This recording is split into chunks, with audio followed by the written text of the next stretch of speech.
বেশি, আমি fund allocation তো আলাপ করতে পারবো। আমি জানতে চাচ্ছি আমাদের প্রোগ্রামের মধ্যে we are like in the teach, এখান থেকে এখন আমরা চেষ্টা করছি সেলভেজ করার জন্য। This is the সেলভেজ part.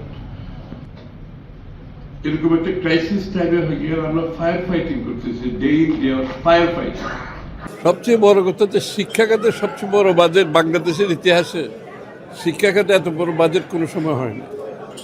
এটা হচ্ছে 1 নম্বর।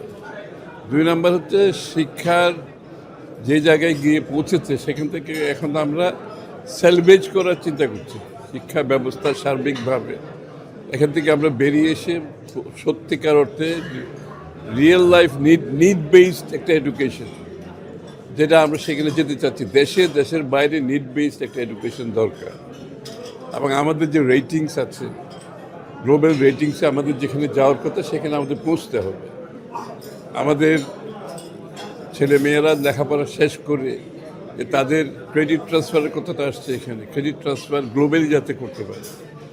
সুতরাং একটা মানসম্পন্ন শিক্ষা ব্যবস্থা যেখান থেকে সকলের ব্যক্তিগত ক্যারিয়ারও যেভাবে বিল্ড আপ করতে পারবে, দেশের উন্নয়নে দেশের অগ্রগতিতে যাতে তারা সহায়তা করতে পারে, সহযোগিতা।